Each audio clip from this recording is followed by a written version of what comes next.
O nome Hititas chegou até nós pelas antigas histórias da Bíblia, onde são descritos como uma tribo feroz habitante dos confins da Terra Santa. Quase nada mais se sabia sobre eles até o século XIX, quando exploradores que viajavam pela vastidão da Turquia Central encontraram uma cidade perdida. O que descobriram deixou estupefato o mundo arqueológico.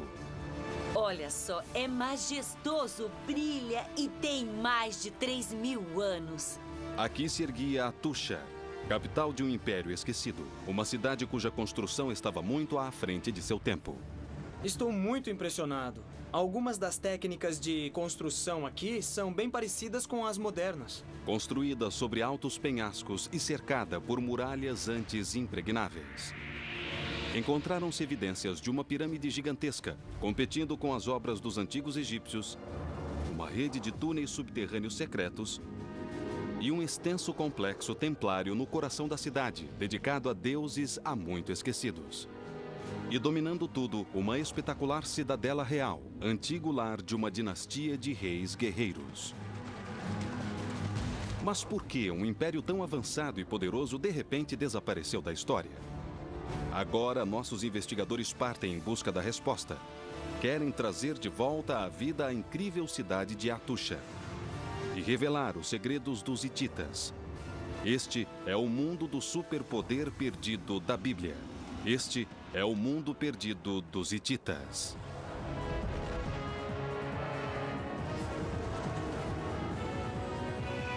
Mundos Perdidos, o superpoder perdido da Bíblia. Na desolada e montanhosa região central da Turquia fica Anatólia, lar das ruínas daquela que um dia foi a capital do Império Hitita, a cidade de Atusha. Nossos investigadores estão aqui para recriar sua aparência quando era governada por Atushili, o último dos imperadores hititas. E para descobrir se a cidade contém alguma pista sobre o porquê de essa antiga superpotência ter desaparecido da história. Tessa Dunlop é uma historiadora que estudou na Universidade de Oxford. Ela vai examinar os registros da civilização hitita, explorando a herança de um povo que a história esqueceu. Por mais de 3.000 anos, tudo que tínhamos sobre os hititas eram algumas referências na Bíblia, e só. Jesse Karp é engenheiro de estruturas. Ele passou vários anos estudando na Turquia, domina a língua e está ansioso para investigar as monumentais construções da cidade. Nesta seção em especial, os construtores usaram 64.000 tijolos com peso de 25 toneladas. Naquela época, era uma fortificação de primeira. Há 4.000 anos, os hititas surgiram como uma tribo poderosa que controlava as terras altas da Anatólia. Nos 5 séculos seguintes, seus poderosos reis guerreiros ampliaram as fronteiras até as antigas terras da Bíblia, destruindo impérios nesse processo. Por volta do século XIV a.C., na época de Atushili, os hititas tinham um único rival à altura, o Antigo Egito, governado pelo faraó Ramsés. O choque entre esses dois impérios decidiu o curso da história. Mas enquanto o Egito se tornava a mais famosa civilização do mundo antigo, os hititas desapareciam completamente dos registros. Por quê? A investigação começa com o que teria sido a principal entrada em Atusha, o Portal do Leão. Tessa está com o arqueólogo Julian Bennett. Ela quer descobrir quando os exploradores europeus descobriram este local remoto, citado durante séculos apenas nas histórias de viajantes e mitos locais. Deve ter sido empolgante quando perceberam que tinha uma cidade perdida hitita nas mãos. E é tão excepcionalmente preservada e tão grande, mas começaram a escavar em 1890, quando começaram mesmo a trabalhar aqui.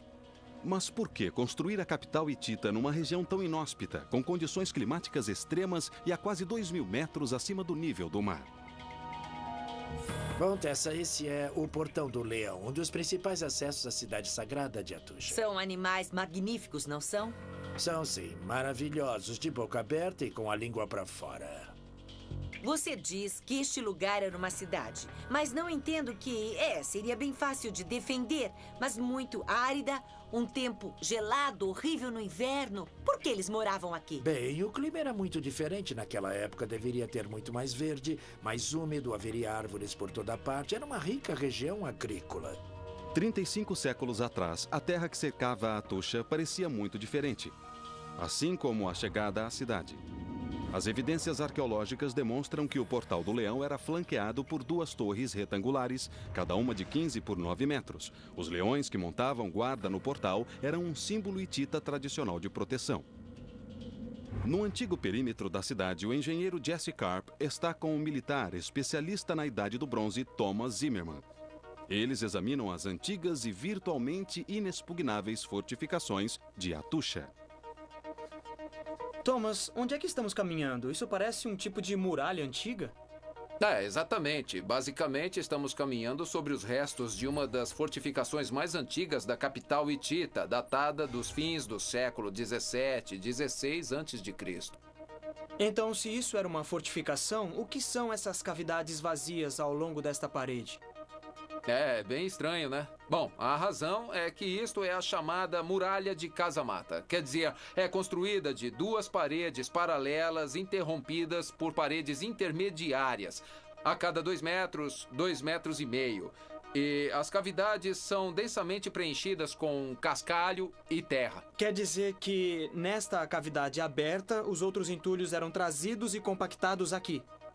É exatamente esse o caso. E é um modo bem eficiente de fortificar uma cidade e o suficiente para suportar ataques de um ariete. Usando essa técnica de casamata, os engenheiros hititas conseguiram construir paredes extremamente grossas e duráveis, em muito menos tempo do que levaria para construir paredes sólidas convencionais de tijolos.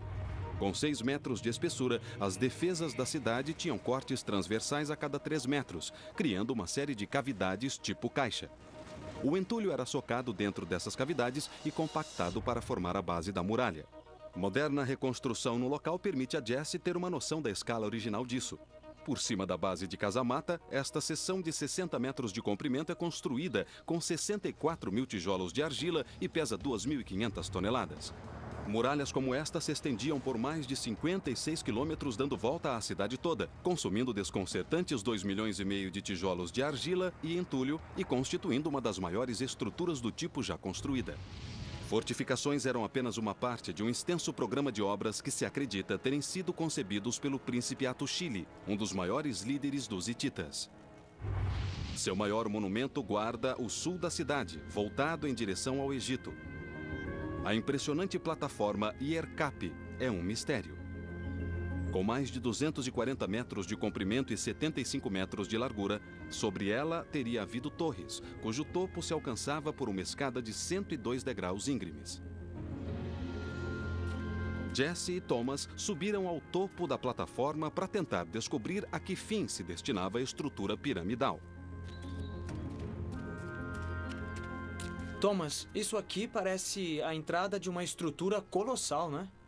É isso mesmo. É parte de uma estrutura monumental, construída no século 13 a.C., mais para o fim do Império Hitita. Estamos aqui na frente do chamado Portal da Esfinge, que originalmente era flanqueado por 2 esfinges monumentais e ainda se vêem traços das esculturas originais. Eu estou pensando numa estrutura de defesa. Era esse o caso? Bom, era nisso que se pensava. Mas tem outra história por trás. Deixa eu te mostrar.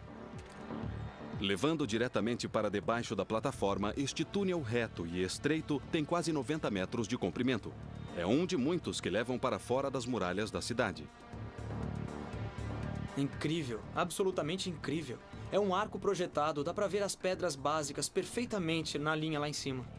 E sustentam centenas de milhares de toneladas de terra, entulhos e pedras.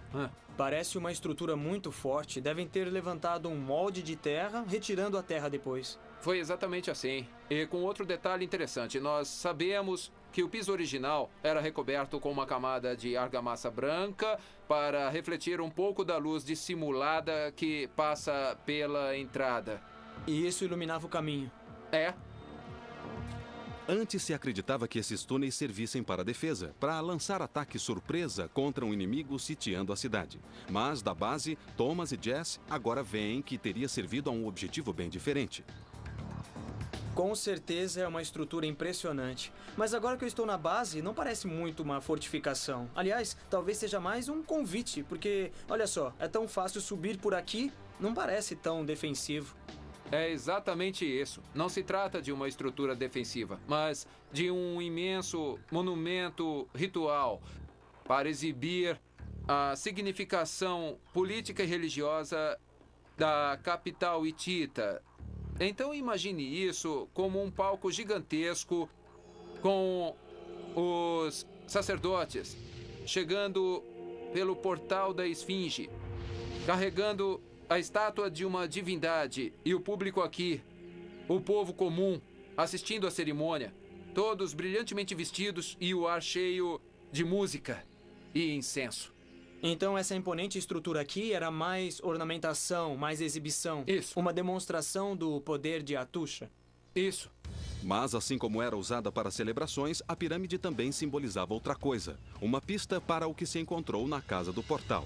Uma esfinge, criatura mitológica trazida do Egito. Tentando entender por que a plataforma era decorada com esfinges egípcias, Tessa resolve que precisa ver o quadro maior. Pairando acima da cidade, ela distingue claramente o platô onde Atusha foi construída. E mais importante, ela consegue ver a posição da plataforma Ierkap no contexto das vastas terras altas da Anatólia. Agora parece claro por que está voltada para o Egito. Aqui de cima você tem realmente uma noção da escala e do tamanho da plataforma Ierkap. Olha só, é brilhante, é magnífica, é enorme. E tudo isso tem muito mais de 3.000 anos. Então imagine só o que deve ter sido para um representante egípcio chegar pelo sul e a primeira coisa que ele vê é essa pirâmide intimidadora. É isto que um egípcio que chegasse a Atusha veria no século 13 a.C. Um glorioso símbolo do poder do Império Hitita e um aviso para qualquer emissário de que não estava lidando com inferiores, mas com iguais.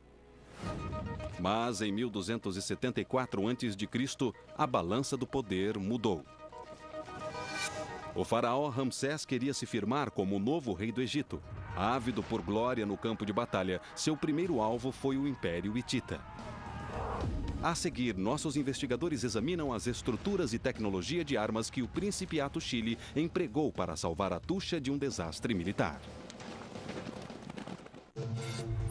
Os investigadores Tessa Dunlop e Jesse Karp estão em Atusha, capital do Império Hitita, há mais de 3.000 anos.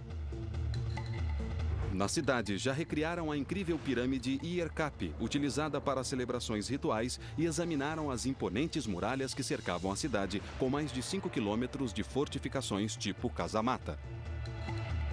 Agora, eles consideram um momento crítico que moldou o mundo hitita, sua maior batalha contra seu maior inimigo. As poderosas fortificações de Atusha garantiam que a cidade poderia suportar quase qualquer ataque. Mas, para sobreviver a um cerco, os engenheiros hititas tinham de recorrer a outros recursos.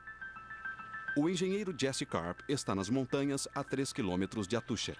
Ele procura a força vital da cidade: água. A água de Atusha vinha de fontes como esta, acima da cidade. Hoje, a água das nascentes locais corre para um reservatório artificial. Reservatórios semelhantes foram criados pelos próprios hititas também. Jesse segue o curso d'água até um vale que hoje corre paralelo ao local. Mas as verdadeiras pistas sobre como os hititas administraram seu suprimento de água devem ser encontradas na cidade de cima, perto do Portal do Rei. Aqui, um sistema de tubos de argila conduzia a água desde as nascentes até a cidade. Esse era o sistema de abastecimento de água mais avançado da época. Mas essa canalização de argila também poderia ser encontrada por um inimigo e ser bloqueada ou envenenada. Portanto, para salvaguardar o suprimento de água, os hititas construíram reservatórios dentro da cidade. As pesquisas mostram que este reservatório na Cidade Alta era apenas um dos 7 distribuídos em Atusha. Tais reservatórios eram uma maravilha da engenharia. Este media 60 metros de comprimento por 90 de largura e cerca de 1,5 metro de profundidade. Com uma base de rocha impermeável e laterais de calcário revestidas de argila, o vazamento era mínimo, permitindo que o reservatório contivesse quase 8 milhões de litros d'água potável, aproximadamente o bastante para uma população de 10.000 pessoas sobreviver a um cerco de uns 200 dias. Com as defesas de Atusha em estado de prontidão, o príncipe Atushili deixou a cidade em 1274 a.C. Designado comandante-chefe do exército hitita, ele partiu para enfrentar Ramsés, faraó do Egito e o mais poderoso governante do mundo antigo. A disputa envolvia fronteiras. O Império Hitita tinha se expandido em ritmo rápido e agora ocupava terras férteis antes reivindicadas pelo Egito. Na cidade fronteiriça de Kadesh, os dois exércitos prepararam-se para o choque. Pela primeira vez na história do Velho Mundo, temos uma importante batalha travada entre duas nações, rivais não só em relevância ou em capitais, mas os hititas de um lado e os egípcios do outro. Por mais de 3.000 anos, os únicos relatos conhecidos da batalha eram aqueles inscritos nos templos egípcios, que alegavam que Ramsés tivera uma vitória magnífica para o Egito. Quando Atuxa foi descoberta, os arqueólogos encontraram milhares de tabuletas escritas. As histórias combinavam. Antes, os especialistas teriam de decodificá-las. A historiadora Tessa Dunlop investiga os registros hititas no museu local. Bom, esta é uma tabuleta cuneiforme. E olhando bem de pertinho, dá para ver uma série de impressões intrincadas que foram feitas com a ponta de um caniço. Cada uma dessas impressões representa uma sílaba ou um som. O que fizeram no século passado foi convocar um grupo de experts para tentar decifrar os códigos que essas impressões formavam. Após um trabalho estafante, os estudiosos finalmente decifraram as tabuletas e descobriram uma riqueza de informações, inclusive o relato hitita sobre a Batalha de Kadesh. A Batalha de Kadesh, a que o faraó egípcio Ramsés admiravelmente se referia como a mais impressionante vitória de sua nação. Quando se consultam os registros hititas, a história dessa mesma batalha é bem diferente. A descrição hitita narrava como Ramsés fora enganado por Atushili para dividir seu imponente exército em dois. Assim, quando se aproximou de Kadesh, os hititas, que ainda deveriam estar a dias de distância, atacaram com a poderosa força de suas bigas. A princípio, as bigas hititas sobrepujaram as forças egípcias e Ramsés quase foi morto. Mas a oportuna chegada de reforços salvou a vida do faraó. De volta em casa, Ramsés ordenou que os templos egípcios registrassem essa dramática reviravolta e, como ele, pessoalmente, tinha mudado o curso da batalha, conduzindo a uma heróica vitória egípcia. Mas seria verdade o que narrava o faraó? Tessa está com o arqueólogo Julian Bennett, aprendendo a versão hitita dos eventos. Os faraós egípcios eram famosos por sua mestria na propaganda, e Ramsés deitou e rolou nessa batalha de Kadesh. Porque é interessante, mas os hititas o contradizem. Sim, de certo modo, quer dizer, o registro de Ramsés é um registro público para o povo egípcio saber nós ganhamos essa batalha de verdade. Mas os registros hititas são os oficiais, não são para consumo público e são mais objetivos nesse sentido. Então, apesar do que Ramsés disse, os egípcios levaram uma surra dos hititas, sob o comando do general Atushili? É, exatamente. Essa vitória contra uma potência estrangeira teve importantes consequências em casa. Ao salvar Kadesh da violenta investida egípcia, Atushili se tornou um herói nacional. Mas segundo os registros hititas, o rei, o próprio sobrinho de Atushili, ficou ressentido com o sucesso do tio e começou a maquinar sua queda. Atushili resolveu agir, violar o mais sagrado tabu hitita e tomar o trono para si. E como descobrem nossos investigadores, suas ações resultariam no mais ambicioso projeto de construção jamais empreendido em Atusha. Nossos investigadores estão em Atusha, a cidade dos hititas, um povo mencionado na Bíblia, mas, exceto por isso, esquecido há mais de 3.000 anos. Na Turquia, nas remotas terras altas de Anatólia, eles já descobriram os segredos do maior sucesso militar dos hititas. Agora, eles querem descobrir mais sobre o homem responsável, um dos últimos e maiores líderes hititas, Atushili. As inscrições contam que os hititas tinham regras rígidas sobre quem poderia herdar o trono. Era um dos motivos por que o império se mantinha. Mas em 1265 a.C., o príncipe Atushili apossou-se do trono de seu prepotente sobrinho, o rei Mutuwali. Atushili III era uma pessoa muito escrupulosa e muito perturbada. Ele achava que tinha de tomar o poder, porque achava que era disso que precisavam para salvar o império. Apesar do difundido apoio às suas ações, ao depor o herdeiro por direito e se declarar rei, Atushili tinha violado uma das mais sagradas leis hititas. E a penitência por esse crime pode ter sido o motivo que o levou a reconstruir completamente o maior templo de Atusha. Com o arqueólogo Julian Bennett, a historiadora Tessa Dunlap passa a investigar o local do templo atrás de pistas sobre os rituais que um dia tiveram lugar aqui. Isto parece enorme, de verdade. Pode ajudar a me localizar? Esta é uma estrutura templar realmente imponente. Nós só passamos a principal entrada, o portal cerimonial. Para onde quer que a gente olhe, alguma coisa chama a atenção. Para começar, o que pode ser isso? Tessa notou o objeto mais desconcertante do local, a pedra verde, que se acreditava que fosse um meteorito. Esta é a famosa Pedra Verde. Ela está pedindo para ser tocada.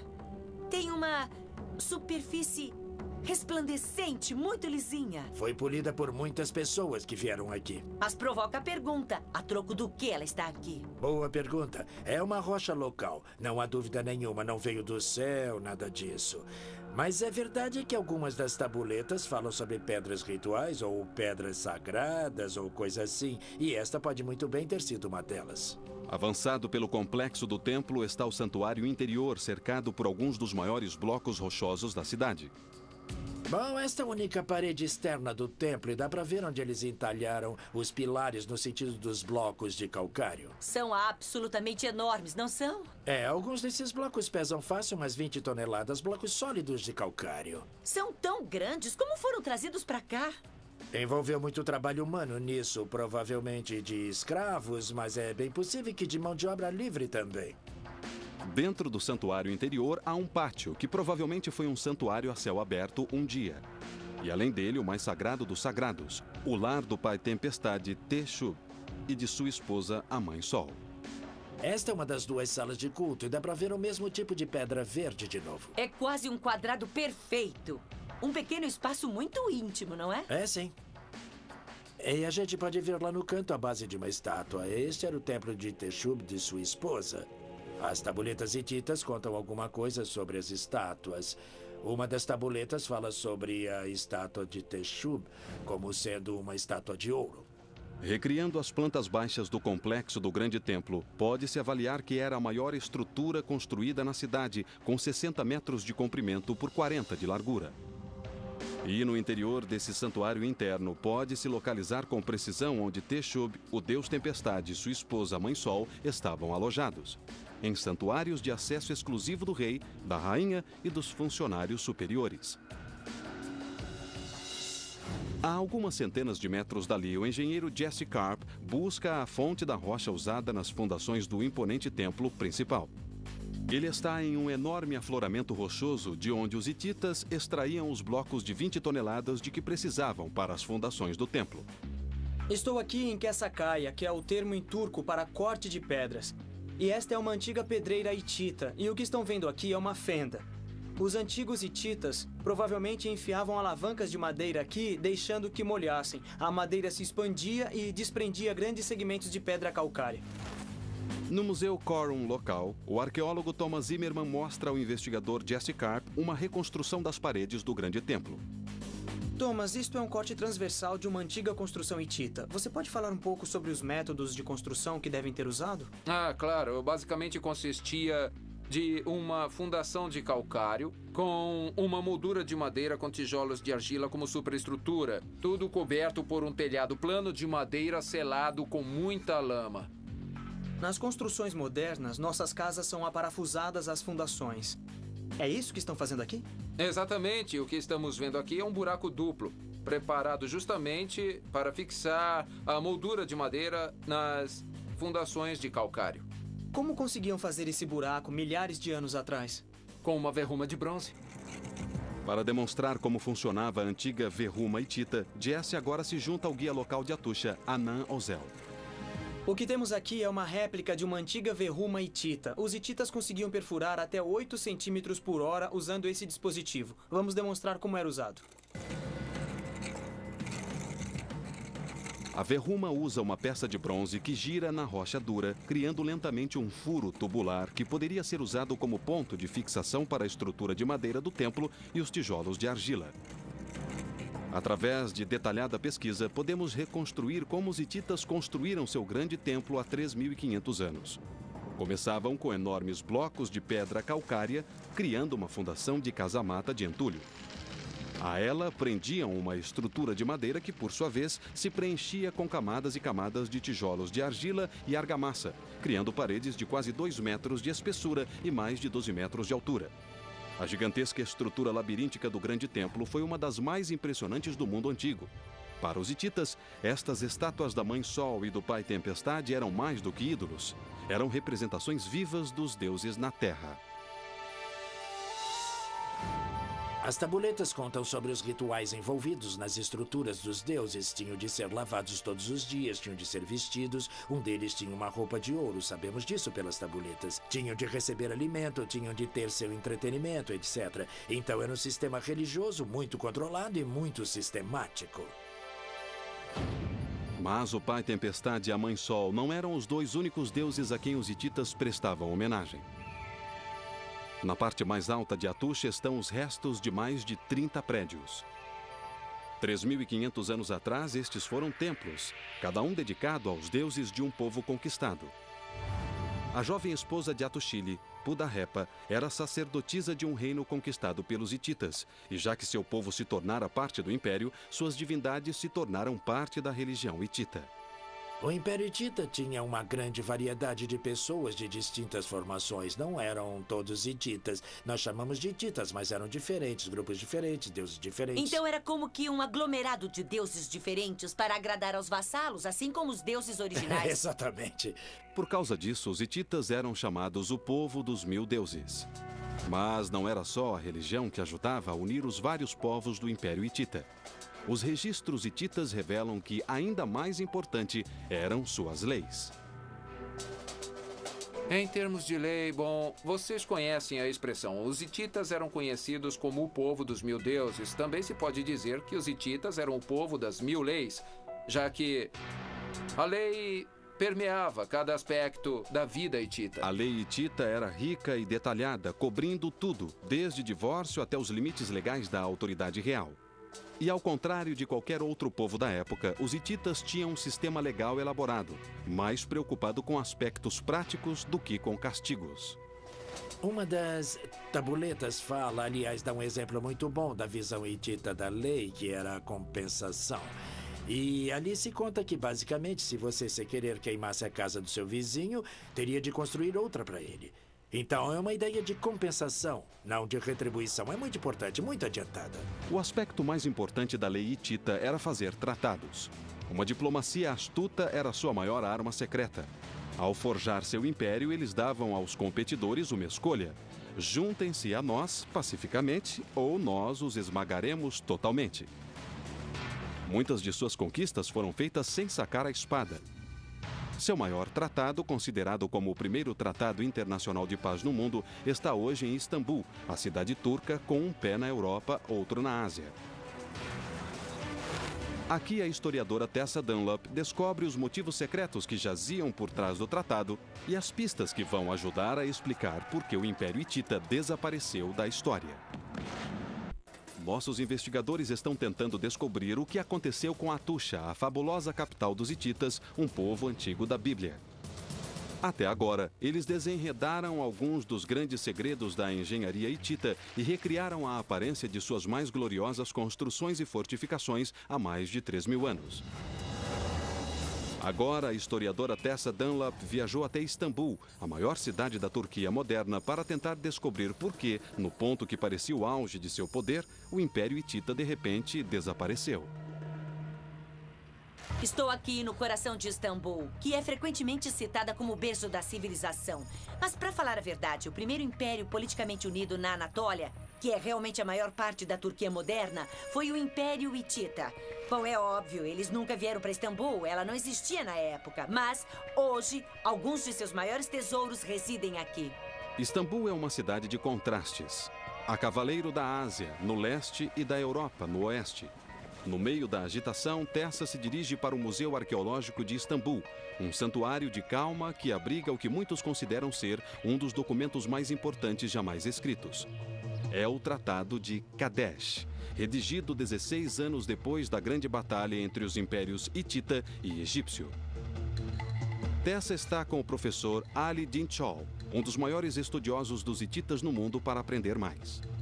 Professor Dinchol, este é o Tratado de Kadesh. Mas eu fico pensando por que ele foi assinado tanto tempo depois da batalha. Só depois que Atushili conseguiu estabilizar os eventos políticos na Anatólia, é que ele pôde fazer o tratado com o Egito. Sei, então, em outras palavras, Atushili tinha de garantir estabilidade em casa antes de poder olhar para fora. Isso. O tratado funcionou realmente? Bom, sim, porque não houve mais nenhum tipo de agressão depois do tratado até a queda do Império Hitita. O Tratado de Kadesh trouxe a paz para as duas superpotências de então.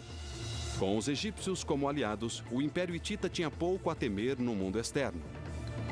Mas no interior do próprio império, um novo perigo se desenvolvia. Tendo deposto o legítimo herdeiro do trono para se tornar rei, Atushili fizera inimigos poderosos que queriam o trono para eles mesmos.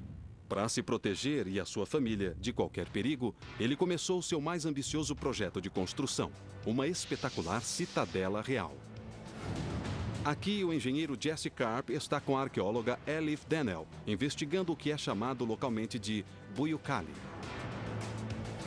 Erguida sobre um alto platô cercado de íngremes penhascos, a citadela tinha defesas naturais soberbas, que eram ainda mais reforçadas pelas muralhas, tão bem fortificadas como aquelas que guardavam a cidade. Sua entrada havia ainda uma outra linha de defesa, a caserna dos guarda-costas reais de elite, chamados Ursos da Lança Dourada, cujo dever jurado era proteger Atushili e seus herdeiros. A segurança do rei moraria aqui. A gente tem alguma ideia se ficavam aqui 24 horas por dia? Ou se por acaso essa segurança era uma presença constante neste pátio? Bom, não só no pátio. Provavelmente qualquer lugar tinha proteção. A proteção do rei era muito importante. Quer dizer, isto é, totalmente protegido naturalmente nesses lados. Existem quedas rochosas naturais em toda a volta. Claro, havia muralhas também. Então, esta é uma área de muita segurança. É por isso que o rei provavelmente escolheu morar aqui. Além disso, tem um comando muito bom da área por toda a citadela. É uma vista extraordinária. Dá para ter praticamente uma visão panorâmica do vale.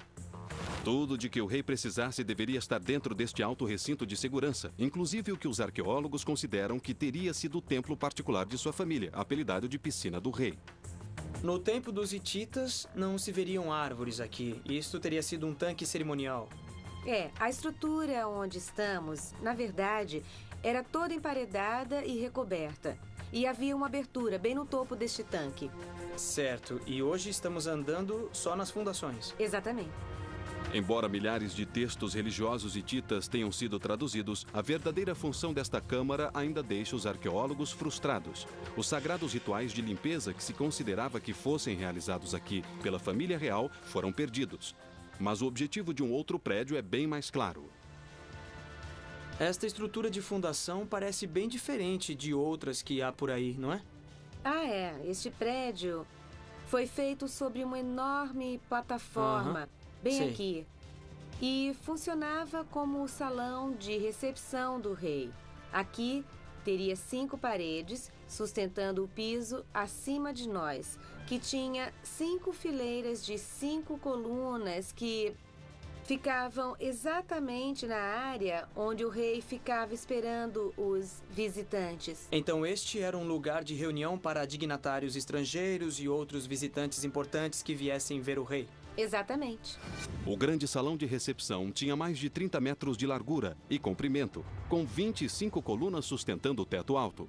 Aqui, Atushili recebia os governantes dos estados vassalos e os emissários das grandes potências estrangeiras da época, como o Egito.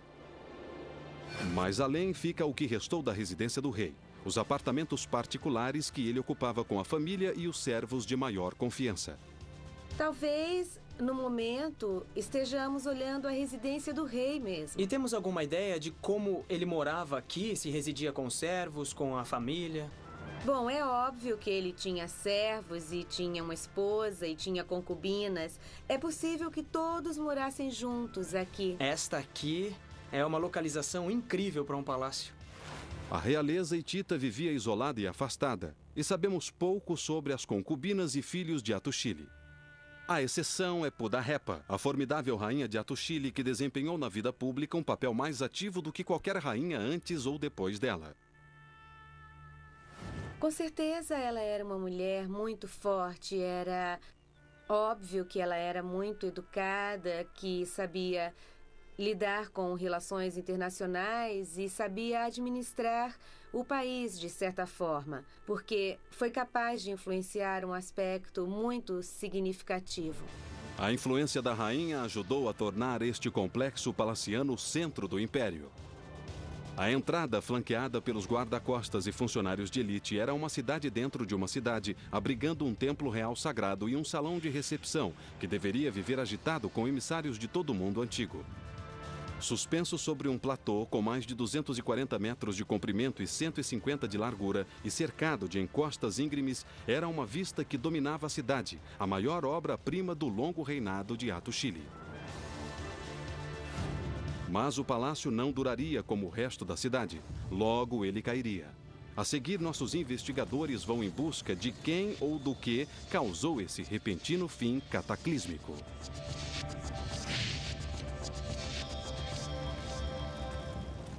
Nossos investigadores estão em Atusha, a cidade perdida dos hititas. Estão explorando as estruturas monumentais, tentando entender por que esta, que foi um dia uma gloriosa cidade, desapareceu da história durante mais de 3.000 anos. O engenheiro Jesse Karp está mais ou menos a 1.500 metros a nordeste de Atusha com a arqueóloga Elif Denel. Foram explorar ali o maravilhoso santuário rupestre de Yazilikaya, um lugar considerado como tendo sido concebido por Atushili, um dos últimos e maiores reis hititas, e sua esposa Pudarrepa. Agora estamos entrando no santuário ao ar livre de Yazilikaya. Isso é incrível! Há relevos e inscrições em todas essas rochas. São relevos de deuses e deusas. Deuses deste lado e deusas à direita. E sabemos por que eram representados? Por que foram construídos? Todo este santuário é dedicado ao deus Tempestade.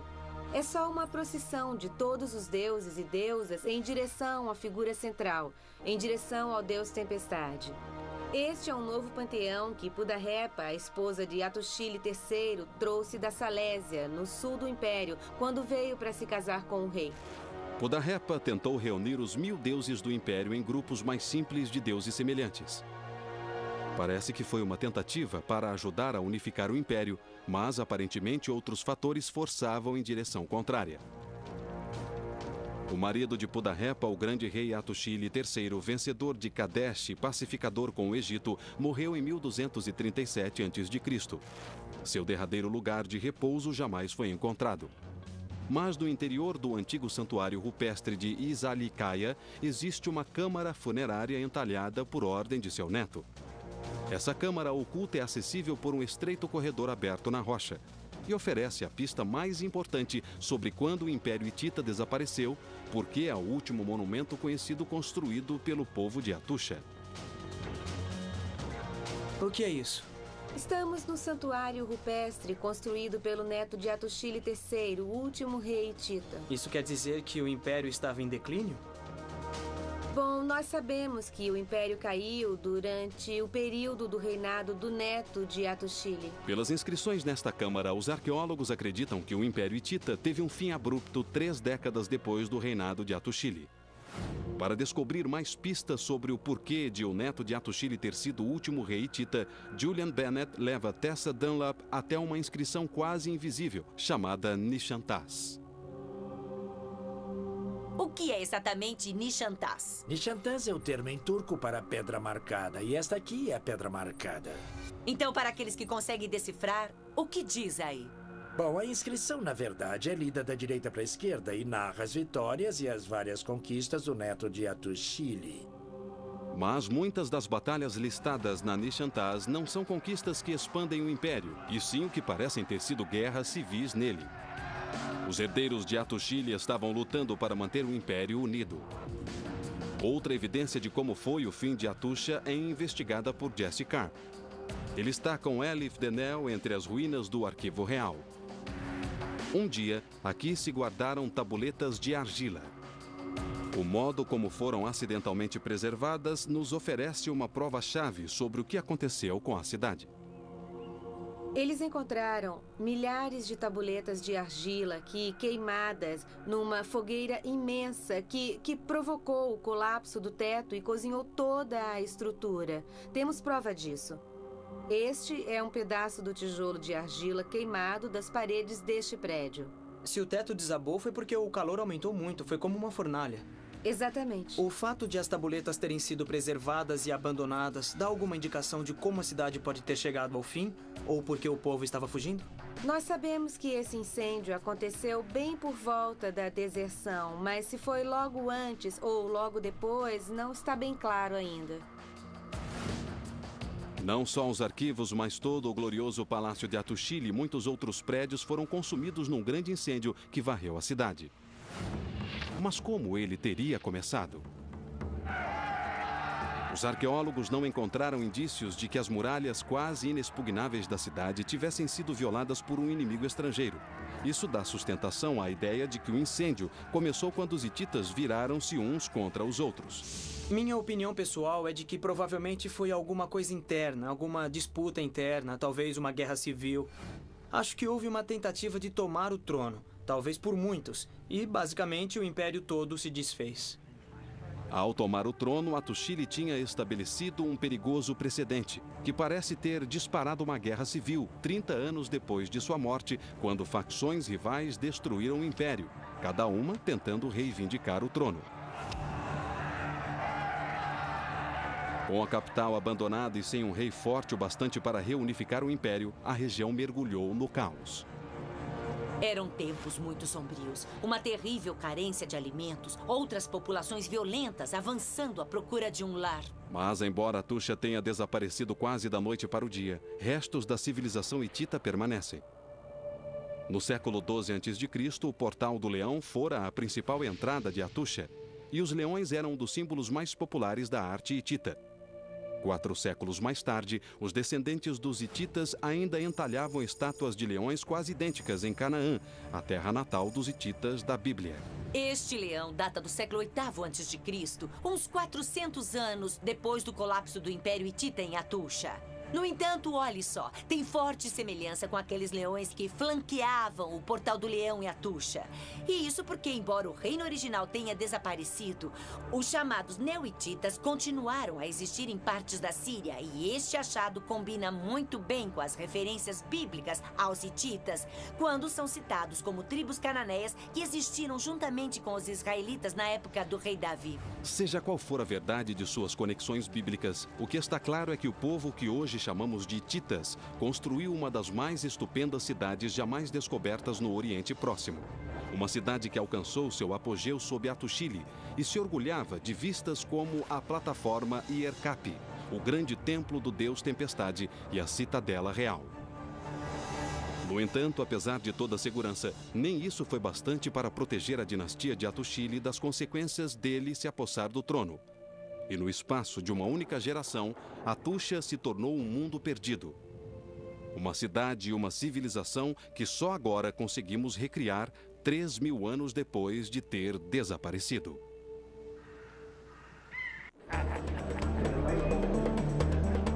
Herodes o Grande governou a Judéia à época do nascimento de Cristo. Na história e na Bíblia, ele é tido como o ditador homicida que tentou assassinar o menino Jesus e que ordenou a morte de seus próprios familiares. Mas a reputação cruel de Herodes ofuscou seu legado como um construtor visionário. Ele arquitetou um dos mais ambiciosos projetos de construção da Terra Sagrada. Herodes deixou um legado em pedra que sobrevive até os dias de hoje, e agora nós iremos investigá-lo. De Massada, onde uma fortaleza desafia a gravidade pendendo de um rochedo íngreme, a Cesareia, onde Herodes construiu o primeiro porto artificial do mundo. Do Heródion, onde uma montanha esconde um palácio fortificado, ao Monte do Templo em Jerusalém, na época a maior estrutura do planeta. Nossos investigadores irão desvendar como essas obras foram erguidas. Como construíram isso lá em cima? E revelarão a escala, a ousadia e a inovação destas incríveis façanhas da engenharia. Esse é o mundo perdido de Herodes, o Grande.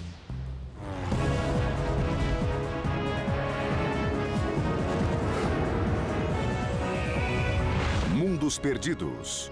Herodes, o Grande. Esse deserto seco e quente é o local mais desolado de Israel.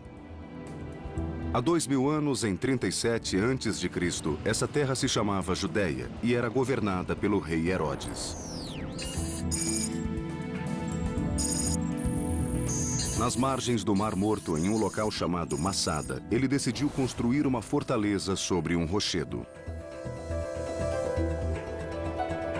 As muralhas da fortaleza ainda existem e nossos investigadores irão explorá-las. Ori Soltes é um arqueólogo da Universidade de Georgetown, em Washington. Ele é um especialista na história da Terra Sagrada.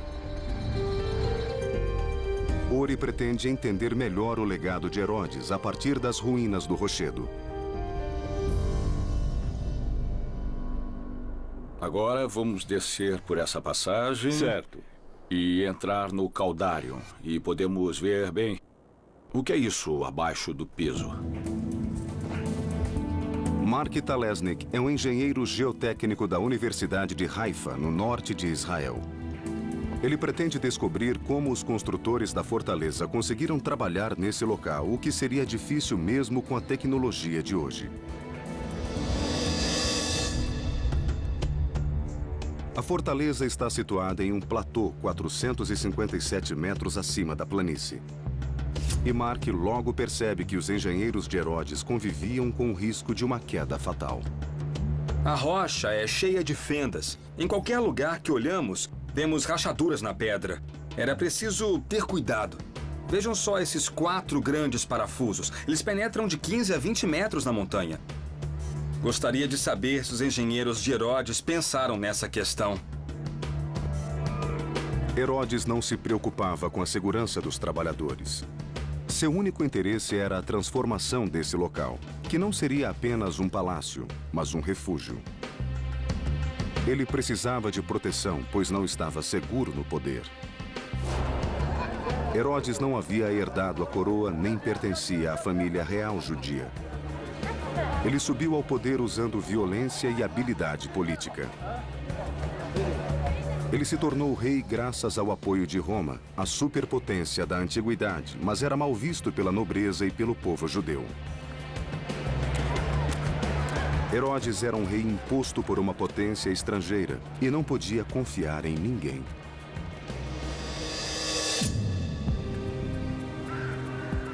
Massada era um lugar vital para Herodes, onde ele poderia se refugiar caso houvesse uma revolta. Em Massada não existe água, sombra, comida ou fonte de energia. Guiado pelo historiador Albert Baumgarten, Mark Talesnik descobre que para um empreiteiro como Herodes, Massada possuía um recurso vital: pedra. Essa é a pedreira. Nossa, isso é incrível! Os engenheiros de Herodes usaram essas pedras para cercar o platô com uma muralha de 1 quilômetro de comprimento. Chamada de casa-mata, era uma muralha especial. Com uma cavidade no meio, possuía 2 funções. Baumgarten mostra o interior da construção a Ori Soltes. Então, essa era a parte interior da casa-mata, certo? Temos Sim. A muralha externa e a muralha interna. Isso mesmo. Os cômodos podiam servir de habitação, serem usados para armazenagem ou preenchidos com pedra para tornar a muralha mais resistente em determinados pontos. As casamatas eram grandes o bastante para abrigar as tropas de Herodes. Mark percebe que os construtores da fortaleza arriscaram a própria vida. Olhando daqui é realmente difícil de ver, mas eu acredito que não havia qualquer tipo de fundação. É incrível como a construção está próxima da beira do penhasco. Pequenas lascas ajudam a prender as grandes pedras. Eles usavam o que tinham à mão, não é? É por isso que nós vemos esses pequenos pedaços de pedra que, na verdade, tornam a muralha mais estável. Se tirarmos as pequenas pedras do meio, as pedras maiores não se encaixam direito. Como você faria para assentar essas pedras? Como eu faria isso? Só se fosse muito bem pago ou se tivesse muito medo de Herodes. Herodes aterrorizava todos que o rodeavam e gostava de exibir seu domínio sobre a natureza. Se fazia calor, ele exigia frio. No meio do deserto, no setor norte do rochedo, ele ordenou a construção de um suntuoso complexo de banhos. Então, era aqui que deixaríamos nossas roupas. Depois entraríamos nessa sala que era... Essa era a sala morna. O tepidário. O tepidário. Na verdade, entraríamos nessa sala e começaríamos aqui na sala fria. As casas de banho eram características dos palácios de Herodes, demonstrando status e riqueza. Nessas paredes podemos ver o que restou da pintura. Agora vamos descer por essa passagem. Certo. E entrar no Caldarion. E podemos ver, bom, o que é isso abaixo do piso? O que havia aqui? Muito bem. O que vemos aqui é o sistema de aquecimento da sala mais quente do banho. O ar quente produzido pela fornalha era conduzido por tubos sob o piso e pelas paredes. O sistema permitia que a temperatura da sala fosse controlada. Então isso é genial. Temos as pedras e o material que segura os ladrilhos. Em cima disso, temos ladrilhos, gesso e pinturas. Temos uma série de camadas. Bom, essa é uma edificação que foi projetada e construída com muito cuidado. Isso nos traz uma questão. Sim. O calor vinha da água quente, que vinha do fogo, que vinha de... Onde arranjavam combustível para o fogo? Traziam a madeira de qualquer lugar onde houvesse madeira para que houvesse fogo para aquecer a água. Então dinheiro não era problema. Dinheiro não era problema. Trazia madeira de onde quer que fosse. O trabalho escravo era a solução para outro problema: a falta de água. Canais coletavam a água da chuva. Canais foram construídos com o objetivo de direcionar a água para determinados locais então, e para esses garantir... canais foram construídos por Herodes. Podemos ver vegetação dos canais. Quer dizer que ainda há umidade aqui. Ainda há umidade aqui. Durante o inverno, a água armazenada em 2 piscinas a oeste de Massada era direcionada para cisternas subterrâneas com capacidade de 40 mil metros cúbicos. Então, a água era carregada por escravos até o topo da montanha.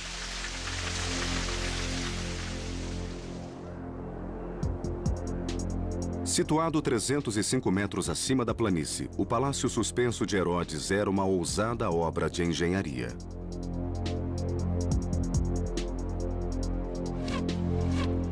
Os níveis inferiores foram construídos em terraços cortados na face norte do rochedo.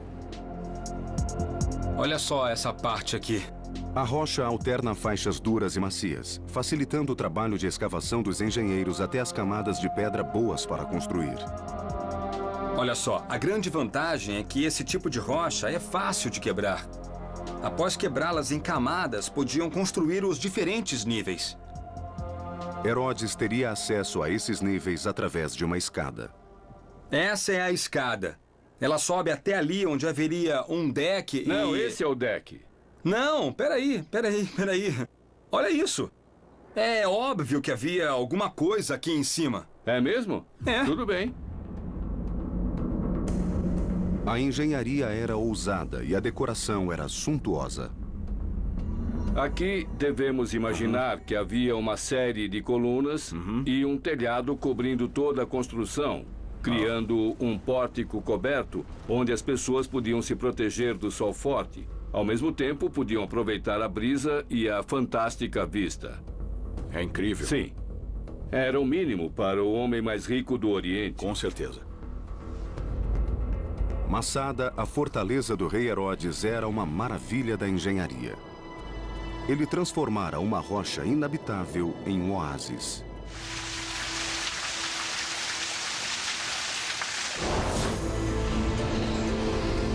Além do magnífico palácio suspenso, Herodes construiu uma suntuosa casa de banho, tão sofisticada como as de Roma. E fez tudo isso no meio do deserto.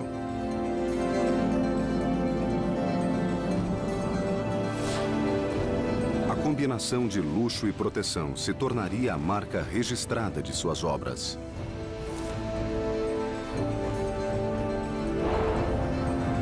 Massada foi apenas o começo.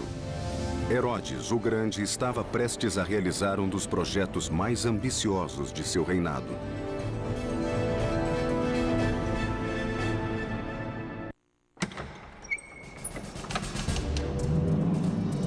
Herodes, o Grande, governou a Judéia como um ditador.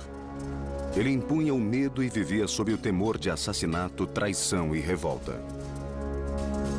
Herodes não confiava em ninguém, preferindo a segurança de tijolos e argamassa. Nossos investigadores presenciaram a grandiosidade da fortaleza de Herodes no topo do Monte Massada. Esse tipo de construção seria sua marca registrada. Herodes construiu nada menos que 11 fortalezas. Agora veremos a mais magnífica de todas, que foi batizada com seu próprio nome, o Heródium. Herodes começou a construí-la no início de seu reinado e levou 3 décadas para finalizá-la. À primeira vista, o local parece ser apenas um vulcão. Mas as aparências enganam. Orissoltes irá explorar os extraordinários segredos dessa montanha. Seu guia é o especialista Marty Freelander. Durante a subida, não há sinal de existência de uma fortificação feita pelo homem. Mas ao chegarem no topo, 750 metros acima do nível do mar, eles descobrem que o morro esconde um vasto palácio. Nossa, isso é incrível, não é mesmo? É fantástico.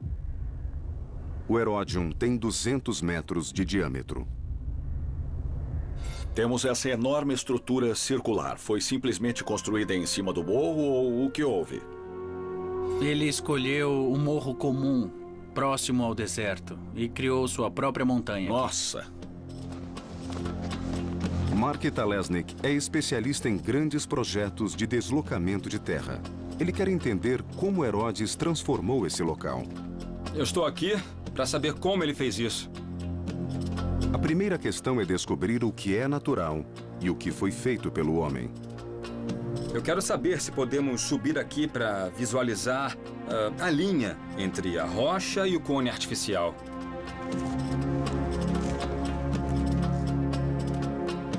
Eu acho que esse aqui é o local. Foi nesse terraço que os engenheiros começaram a construção. Eles subiram até aqui e construíram daqui para cima. Muito bem, vamos lá. Mas como isso foi feito? Como Herodes construiu uma montanha em cima do morro? Primeiro, ele ordenou que escavassem aquele morro próximo. Dá uma olhada, veja como o topo é plano. Aquele morro devia ser do mesmo tamanho desse morro aqui. Ele retirou rocha e terra dali e trouxe para o topo dessa montanha. O ego de Herodes era a força motriz do projeto. Ele queria que seu palácio fosse a estrutura mais alta e imponente do deserto. Vamos subir mais um pouco, até o topo. O declive íngreme tinha um propósito de defesa. Seria impossível levar uma arma de cerco até o topo. Tá cada vez mais íngreme. Subimos uns 20 metros. Vamos tentar medir a inclinação aqui. Muito bem, cadê a bolha? Pronto. Mais ou menos 45 graus. Está cada vez mais difícil de subir, da mesma forma que deveria ser no passado. Do topo, 120 metros maior que os morros vizinhos, Herodes tinha uma visão clara de Jerusalém, a 25 quilômetros de distância. E as pessoas em Jerusalém também poderiam vê-lo. A aparência de vulcão foi produzida empilhando terra sobre as paredes externas, que ganharam resistência graças ao formato circular. Uma segunda muralha contorna a primeira. Era aqui que os guardas patrulhavam, marchando ao redor da fortaleza. Era. Estamos andando entre as duas muralhas? 4 torres marcavam os pontos cardeais. A torre leste era 3 andares mais alta. Era onde ficavam os aposentos de Herodes. Essa é a parte central. Ela tem várias funções, além de ter uma ótima visão. Também é muito fresco lá em cima.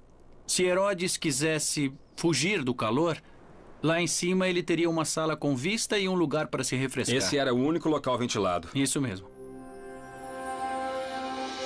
Ori encontra a passagem que formava a entrada particular de Herodes no palácio e que dava acesso a um jardim interno. Esqueça essas pedras. Esse era o topo de uma escada de 200 degraus. Nossa! Ele entrava por aqui e chegava em grande estilo. Aqui tudo era diferente. Havia plantas e gesso, havia estuque e afrescos. Belos jardins. Os aposentos ficavam aqui. Nesses 2 andares encontrava-se todo o tipo de extravagância. Havia um elaborado complexo de banhos, marca registrada de suas residências. Havia uma sala fria, uma sala morna, uma sauna, um banho turco e uma piscina de imersão. O design dessa sala é notável. Essa era a sala morna, o tepidário. Mas o aspecto mais fascinante está lá em cima, no topo. Está olhando para o primeiro teto em abóbada do mundo ocidental construído por Herodes. Essa é outra prova de que Herodes era um visionário. Ele foi o primeiro a fazer isso e construir uma espécie de céu em miniatura. Ele teve essa ideia que ninguém havia pensado antes. Herodes foi o primeiro. E o topo era aberto. É um óculos, certo? Exatamente. Hoje está fechado, mas era aberto para que a luz entrasse. Muito bonito. E toda a superfície devia ser coberta de afrescos. Todas as imagens. Geishas, sereias. Era uma abóbada do prazer. Essa pode ser a primeira sala em abóbada já construída.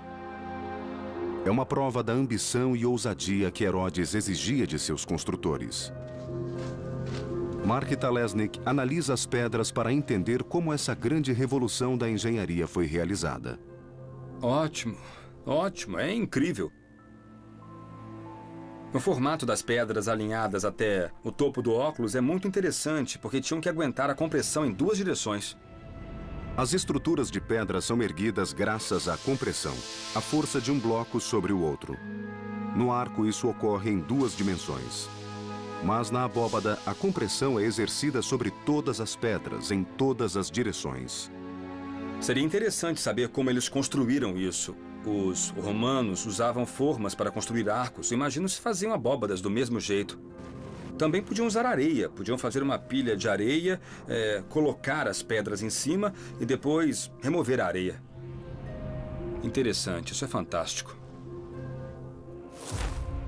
Para garantir o fornecimento de água, Herodes ordenou a escavação de enormes cisternas. Onde estamos entrando? Bom, estamos entrando na antiga cisterna.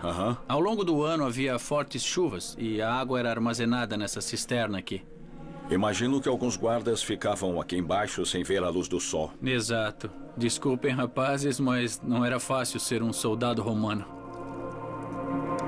Agora podemos entender a genialidade de Herodes. Se olhar bem, pode ver que há uma linha de água mostrando até onde a cisterna era cheia.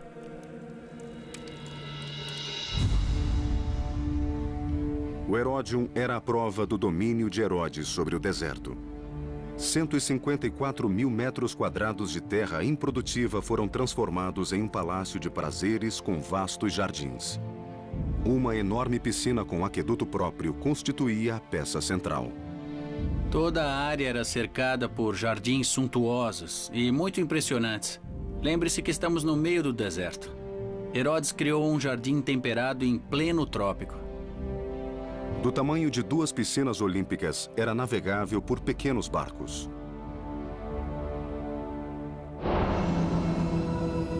A construção no meio do deserto, parte oásis, parte fortaleza, mostra a visão de mundo de Herodes.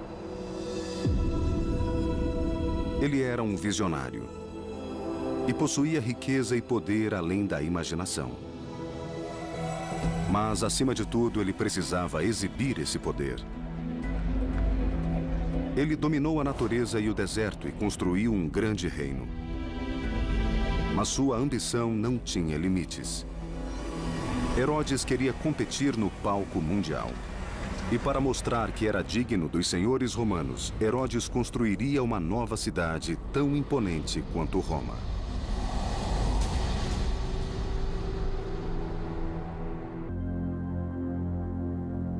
As realizações de Herodes o Grande foram ofuscadas por sua reputação como ditador cruel.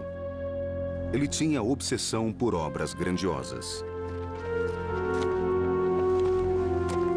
Nossos investigadores viram como a ambição, o ego e a paranoia de Herodes o levaram a criar uma série de magníficas fortalezas. Mas em 28 a.C., um novo projeto eclipsaria todos os outros. A construção de uma nova cidade na costa mediterrânea da Judéia, que incluiria o primeiro porto feito pelo homem. Era a cidade de Cesareia. O engenheiro Mark Talesnik quer descobrir onde ficava o porto de Herodes. Ele é acompanhado pelo arqueólogo Yosef Poref, que estuda a região há mais de 20 anos. O quebra-mar original ficava... O quebra-mar original ficava ali. Era um grande porto com 450 metros de comprimento. Para visualizar a extensão do antigo, é preciso sair para o mar. Estamos agora no local onde ficava a abertura do quebra-mar do porto. Isso é incrível. Então a abertura do quebra-mar ficava ali. Era uma abertura de 35 metros por onde os navios entravam no porto. Sim, havia duas torres altas que os navios podiam ver à distância. E havia algum farol também? Sim, sim. Os romanos da Baía de Nápoles foram os primeiros a perceber que a cinza vulcânica endurecia quando molhada. Conhecida como pozzolana, foi o primeiro concreto submerso da história e permitiu que Herodes construísse o porto de Cesareia. Arqueólogos descobriram restos de armações de madeira que eram colocadas debaixo d'água e preenchidas com pedras e pozzolana. Quer dizer que eles construíram o porto como um caixão. Sim. No meio do mar. Sim, sim. Eles pegavam caixas de madeira, jogavam as caixas no mar e as enchiam com pedras e concreto para que afundassem em um local determinado. Sim. E repetiam o processo. Sim. Era uma revolucionária obra da engenharia. O primeiro porto marítimo artificial. Mas ninguém previu a ação do mar contra a estrutura. Em poucos anos, a areia invadiu o quebra-mar, formando uma nova faixa de terra. Mas os arquitetos de Herodes encontraram uma utilidade para ela. E construíram um hipódromo para corridas de biga. Aqui ficavam os portões por onde as bigas entravam. Os portões se abriam simultaneamente. Isso é uma rocha com um sulco. Era como se fosse uma cerca se abrindo? É possível, sim. Após passarem pelo portão, as bigas se dirigiam até uma barreira central.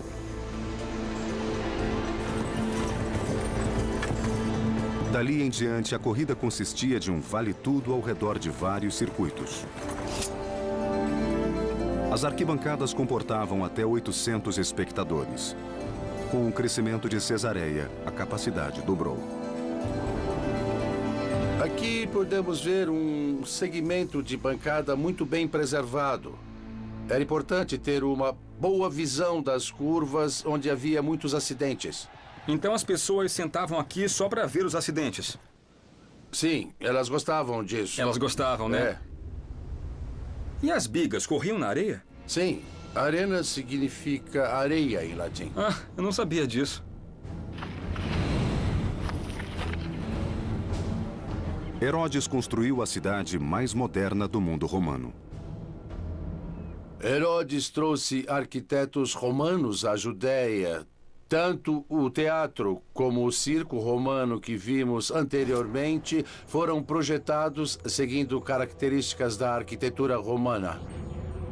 Os teatros romanos tinham um formato semicircular. Esse foi o primeiro teatro da Judéia. Seu projeto foi concebido a partir de um entendimento de acústica, assegurando que o menor som fosse ouvido das bancadas superiores. O que havia de especial na acústica do teatro? Bem, logo atrás do palco havia uma parede muito alta, fazendo com que todo o som fosse empurrado do palco para a plateia.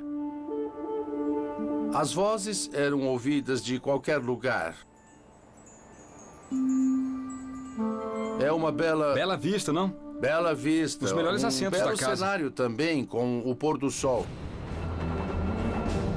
Herodes batizou a cidade de Cesareia para homenagear seu protetor, o imperador romano. O projeto era uma obra de adulação e deu certo. Ao construir uma cidade romana em um reino judaico, Herodes corria o risco de irritar seus súditos. Para manter a lealdade do povo era preciso mantê-lo feliz. E Herodes fez isso através de outra obra: reconstruindo a cidade de Jerusalém. O resultado seria uma das maiores obras de engenharia da história.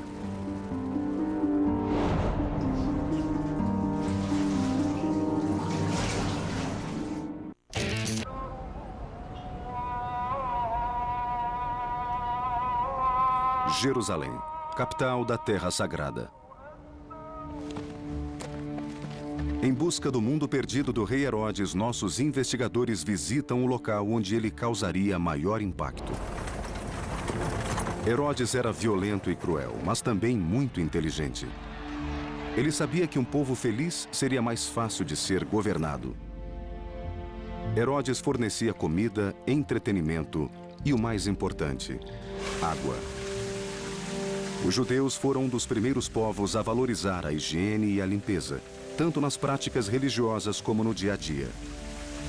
Então Herodes os presenteou com a reconstrução e expansão do maior banho público de Jerusalém, a piscina de Siloé. Acompanhado por Eyal Meron, Mark Talesnik segue para a região de Jerusalém, conhecida como Cidade de Davi. Ele quer saber como era a piscina na época do rei Herodes.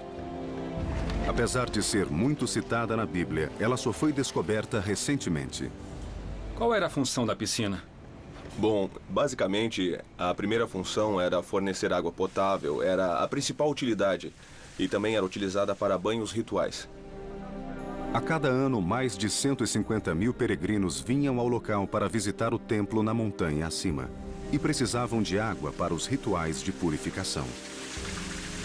Só para você ter uma ideia do tamanho, podemos ver um canto da piscina bem aqui. E o canto oposto fica ali, onde aquelas pessoas estão reunidas.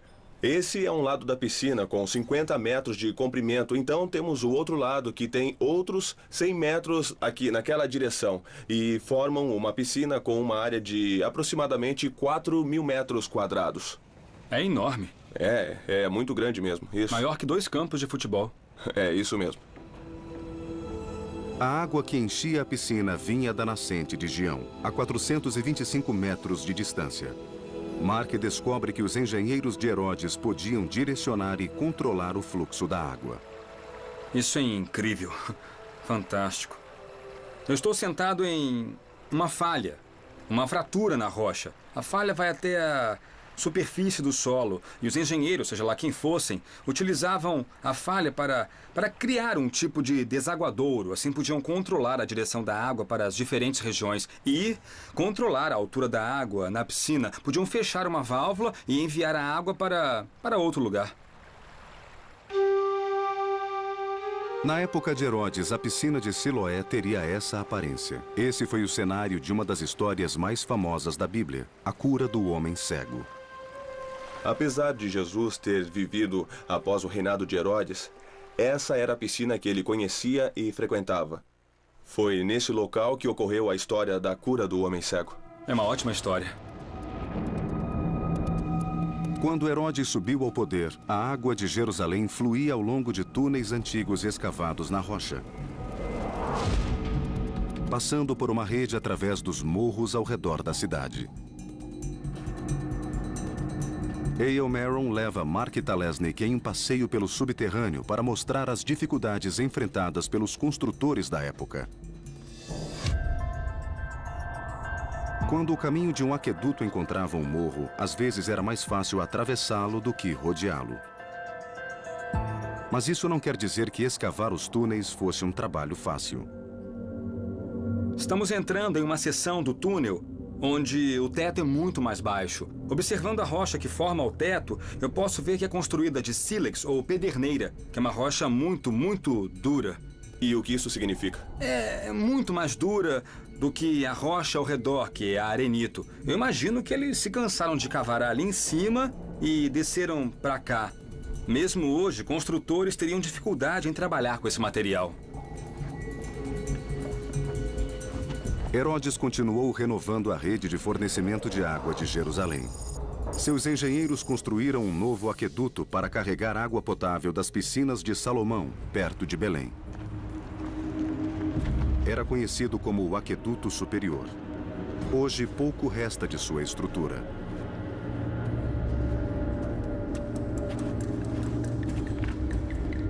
Mas Mark Talesnik e Eomeron encontram uma das poucas seções remanescentes. Esse é um segmento do Aqueduto Superior que se manteve intacto por 2000 anos e isso é realmente impressionante. O aqueduto era feito de quê? Bom, ele é feito basicamente de gesso, um gesso hidráulico para impedir que a água vaze pelo sistema. E essa cor cinza é um sinal de que a estrutura foi feita no tempo do rei Herodes. Nessa época, costumavam combinar cinzas com gesso para obter essa cor distinta aqui.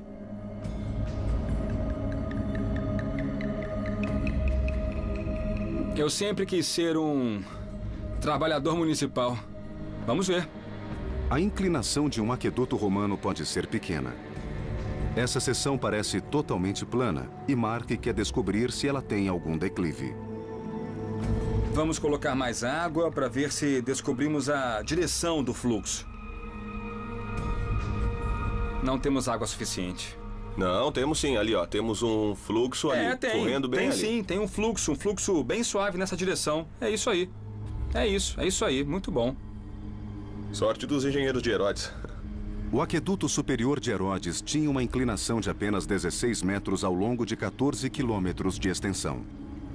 Se houvesse água o bastante no cano, o fluxo iria para a direção mais baixa. De cima para baixo. É assim que a física funciona. Exato. O aqueduto mais bem preservado de Israel foi construído para abastecer a cidade de Cesareia, construída por Herodes. O arqueólogo Yosef Poref leva Mark Talesnik até a fonte de água. As nascentes de Monte Carmelo, que ficam a 8 quilômetros de distância. A que altura estamos? Estamos a 50... 50 metros acima do mar. Sim, a fonte está aqui. Veja, pode ver a água correndo. Daqui a água era direcionada por canais cobertos. Veja a construção original. Aqui em cima você pode ver o teto triangular que protegia a água de contaminação, pois ela era utilizada para beber. Sei. A água enchia essa piscina de armazenamento antes de ser direcionada ao vale para a cidade de Cesareia. Nos últimos 8 quilômetros, um aqueduto elevado carregava água ao longo da costa até a cidade. Era o canal de transporte mais bem construído do país. Mas o projeto arquitetônico mais ambicioso de Herodes ainda estava por vir. Era uma construção em uma escala jamais vista que marcaria Jerusalém até os dias de hoje.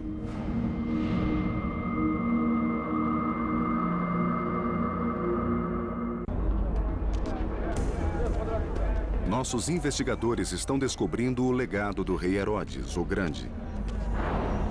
Estruturas monumentais construídas por toda a Judéia durante seus 33 anos de reinado.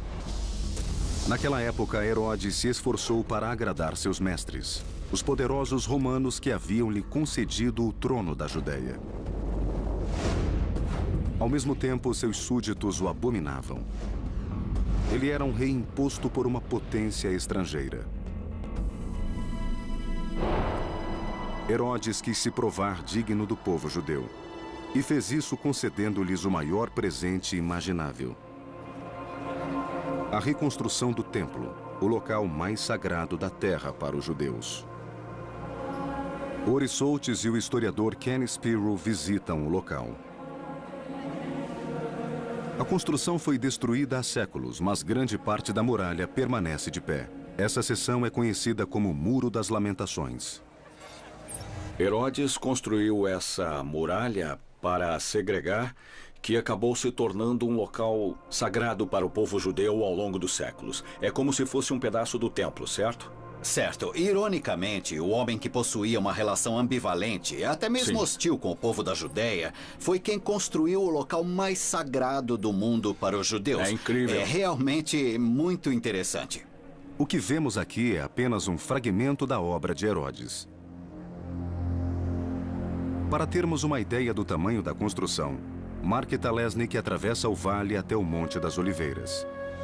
Somente a essa distância é possível visualizar a grandiosidade dessa obra. Pronto. É uma bela vista. Hoje, uma mesquita dourada marca o local do templo de Herodes. Temos uma bela visão daqui. O maior desafio enfrentado por Herodes foi construir uma grande plataforma no topo da montanha.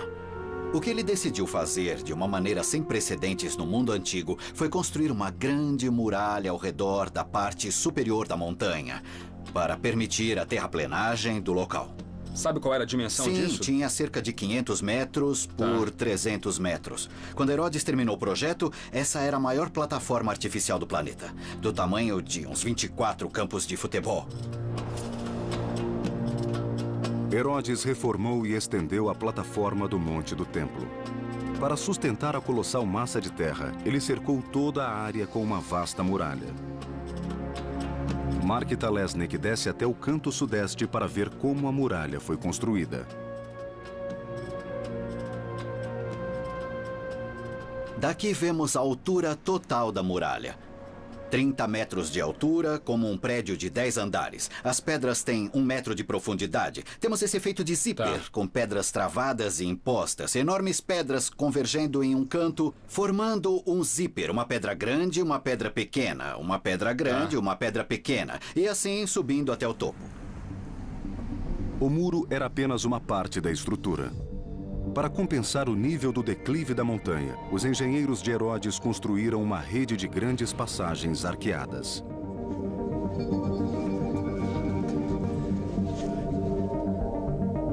Mark Talesnik e Ken Spiro seguem um túnel embaixo do Muro das Lamentações. Escondido sob a superfície, encontra-se o mais refinado exemplo da construção em pedra da época de Herodes. É a chave para a construção do Templo do Monte. Se observar as pedras, verá que estão intactas. Veja, quase não há falhas. Parece que acabaram de ser colocadas aqui e podemos até ver as marcas de cinzel, feitas há 2000 anos pelos pedreiros de Herodes. É uma beleza. Não há sinal de erosão. A junção é perfeita, não há nenhum espaço entre as pedras. Perfeitamente cortadas e assentadas. Olha só isso, magnífico. Parece que foram colocadas ontem. Algumas pedras utilizadas na construção do Muro de Herodes são gigantescas.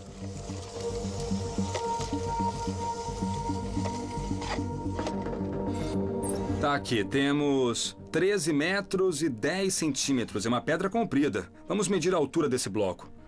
Temos 3 metros e 7 centímetros. Eu sei que essa pedra tem uns 5 metros de espessura.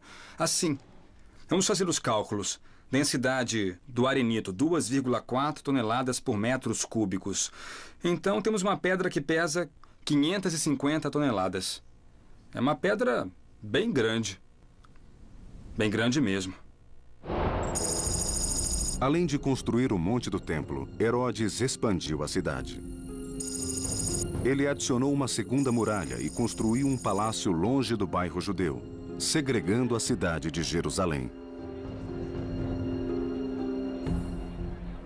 O Palácio de Herodes fica do lado de fora, a oeste da região do Monte do Templo. Herodes era... Em suas obras, ele tinha uma personalidade contrastante. De um lado havia o bairro judeu com o Monte do Templo, e do outro lado havia... O bairro romano. O palácio, sim, o Palácio Real. A fortaleza existe até hoje. Essa é a entrada de uma área que chamamos de cidadela. Certo. Muito do que vemos aqui dentro é anterior à época de Herodes. Herodes garantiu que fosse fortemente protegida. Esse é o fosso, exatamente como Herodes o construiu. É um fosso seco. Aqui, eles faziam uma vala para construir fortificações adicionais. Certo, e essas pedras são da época de Herodes, correto. as pedras maiores. Apesar de todo o poder e riqueza, Herodes era consumido pela paranoia. Isso se reflete no projeto das torres da cidadela. E as torres que podemos ver daqui, temos uma torre ali, 2 e 3. O interessante é que as 2 torres maiores estão voltadas para o interior da cidadela. Sim. É irônico, pois deveriam estar voltados para fora. As pessoas dizem que Herodes tinha mais medo dos judeus... Certo. ...do que dos romanos, Certo. o que deve ser verdade. Ele confiava muito menos nos judeus. A intenção era que ninguém duvidasse do poder e da soberania de Herodes ao entrar no complexo de templos. Os judeus entravam pela escadaria sul.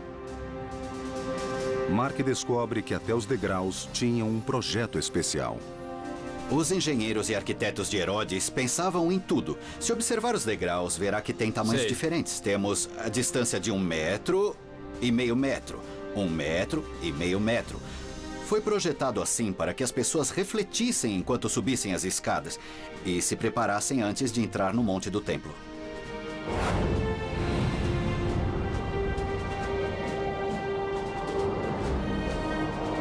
O primeiro templo foi construído pelo rei Salomão, e Herodes tinha a intenção de ofuscá-lo. Nenhuma pedra restou do templo de 53 metros de altura. Ele queria se imortalizar e impressionar o povo judeu. Ele queria que as pessoas olhassem para a construção e se espantassem. Ironicamente, apesar de não ser uma boa pessoa, ele foi um dos poucos a receber o título de o Grande. O Monte do Templo de Herodes era a construção mais importante da Terra Sagrada. Representava o auge do reinado de Herodes e a glória da nação judia. Era a culminação de todas as suas obras. Como nossos investigadores descobriram, ele se beneficiou do conhecimento adquirido em Massada, de como reforçar declives perigosos e como esculpir grandes blocos de pedra. Do Herodion, os construtores de templo aprenderam escala e como construir em diferentes níveis. A construção de uma cidade inteira em Cesareia sugeria que nada estava além do alcance de Herodes.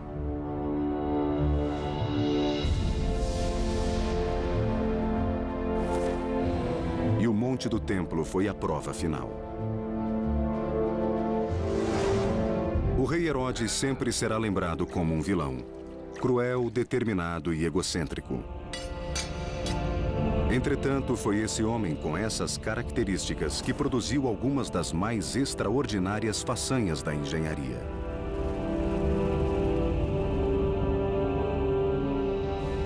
Em 2007, arqueólogos descobriram uma tumba ornamentada em uma escavação em Herodion. Apesar de não haver nenhuma inscrição, a riqueza e a localização da tumba levam os arqueólogos a acreditar que este seja o local onde Herodes o Grande foi enterrado. As pesquisas continuam, mas se os arqueólogos estiverem certos, esta pode ser a tumba do maior construtor do mundo antigo.